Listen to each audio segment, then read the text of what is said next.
My name is Inge Zwart. And I'm Tyler French. We're both students in the Public Humanities program here at Brown University, and we're very grateful to have been working alongside Everett Company Stage and School and the Granoff staff and the two speakers of the night to make tonight happen. So what will happen tonight is that Everett will perform one performance piece, and after that we invite two speakers from the community to give a short presentation. After that we'll open the floor for a discussion and we invite the performers and the speakers back on stage, and we hope that you will add your voice to the discussion as well. We'd like to take a moment to thank the Rhode Island Council for the Humanities for their generous support, as well as the John Nicholas Brown House for Public Humanities and Cultural Heritage, the Swearer Center, as well as Brown's Creative Arts Council. As a heads up, we've included a survey in the program, and we would greatly appreciate your feedback, any and all feedback. We'll also have some people around doing short, informal interviews at the end if you also want to share your thoughts that way. There will be another Freedom Cafe coming up on Thursday, May 5th at 8 p.m. at Everett Space. Again, thank you so much for coming tonight, and now I'd like to introduce Artistic Director of Everett Company Stage and School, Dorothy Jungle.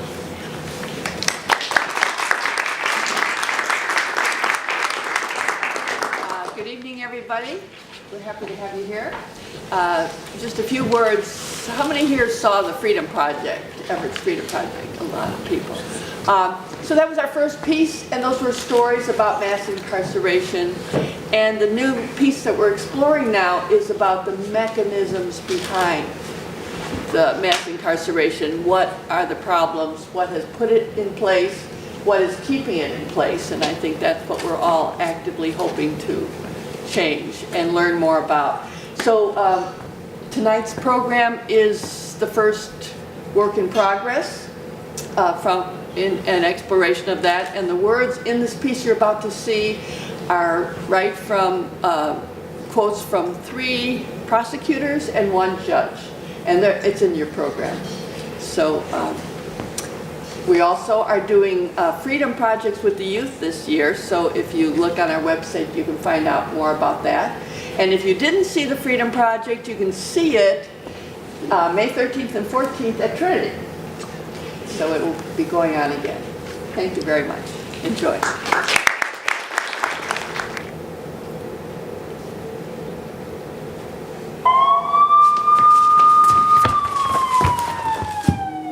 We know the criminal justice system needs reform. We know there are system failures that lead people to our courtrooms. As prosecutors, we step into our roles with little appreciation of the impact of our decisions, regardless of our intent. We learn to avoid risk at all costs. We're judged by our convictions and our trial wins. So we are not to take risk on people.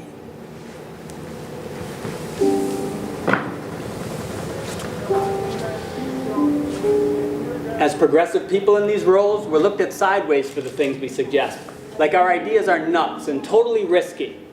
And the irony is, we know what happens when you send people to jail. It's bad for public safety. And if you try a diversion program and something goes wrong, they'll say, well, diversion doesn't work. But of course, imprisonment never worked. And the response is always, let's increase the sentences.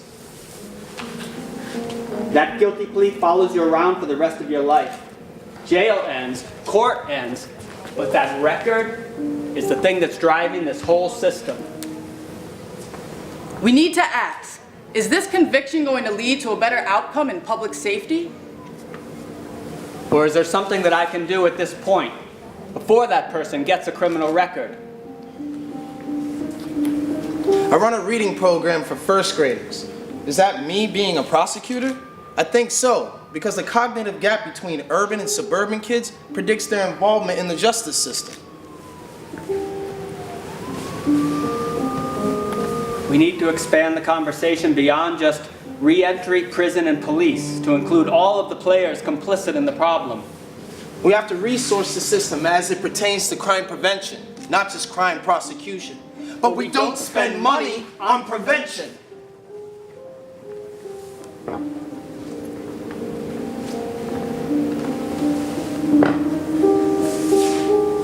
only prevention was long sentences, that it would deter. But of course, it does not.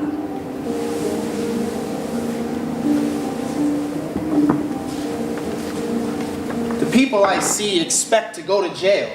Absolutely expect to go to jail. And our jails are filled predominantly with 18 to 24-year-olds. Their brains are still developing. You can tell them that they'll spend the next 50 years in prison, and it'll mean nothing to them. What matters is, how am I going to survive until tomorrow? And what are my friends doing?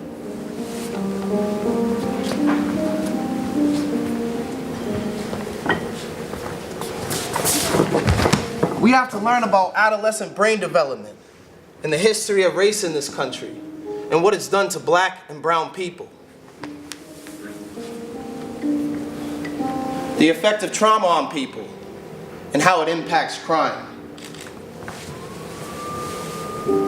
My domestic violence prosecutors are located out in the community, not in the courtroom. And when a family is exposed to violence, we treat it as a public health crisis. Violence is every bit as powerful and brain-changing and addictive as heroin. You expose people to violence, and they change.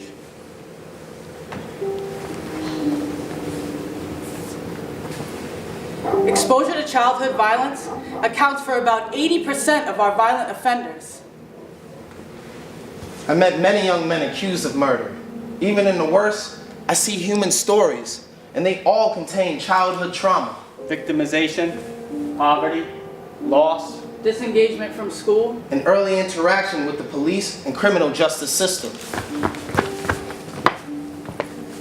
I'm daily faced with the disproportionate number of blacks and Latinos in the justice system.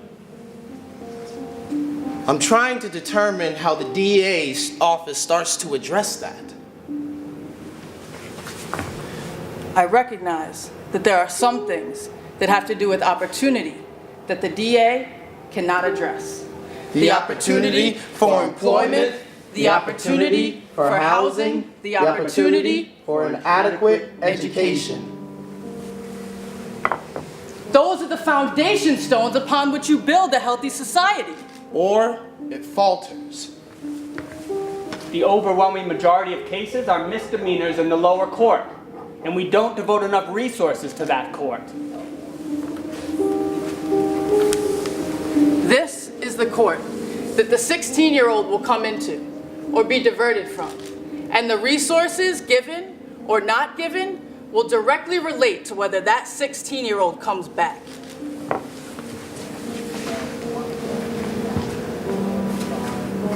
We need to apply effective programming. And if we don't, and there is a first arrest, and there is a record, and that young man or woman comes back, And the second time we really don't do much more, By the time we pay attention, that person has 5 or 6 misdemeanors and is therefore treated harshly. we need to recognize that this is where we either succeed or fail in our ability to address the issue of mass incarceration. the problem is how we are treating young men and women at the beginning of their lives as they bump up against our system.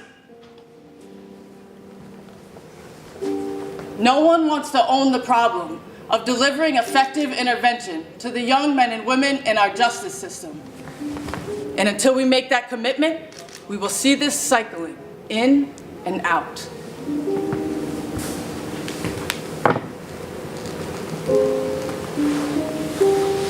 People accused of small street crimes, mentally ill, homeless, drug addicted.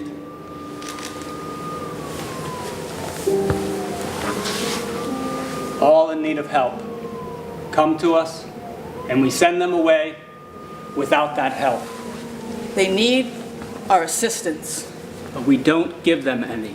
Prosecuted, adjudged, and defended by people who know nothing about them.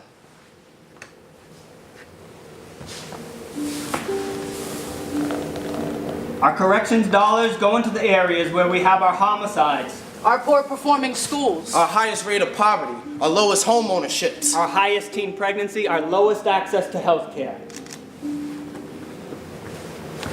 If you haul 3,000 primarily African American men out of the community each year, and every year they come right back from the correction system, You destabilize the community. And if this goes on for years, you see the generational impact. I can't fathom how much money we spend on putting one person in jail for life, where we could reinvest it up front and prevent the whole thing from happening in the first We place. spend $80 billion a year on a prison system that we know is failing, when we could reallocate the funds to mental health treatment, substance abuse treatment, and to redevelop our neighborhoods. The supposition on which mass incarceration is premised, namely that it materially is reduced crime, is at best a hunch. Yet the price for acting on this hunch is enormous. there are consequences to the carceral state. Whole communities have been decimated. We need to look at this the way we looked at the post-World War II period in Europe. And develop a Marshall Plan to rebuild communities decimated by poverty and mass incarceration.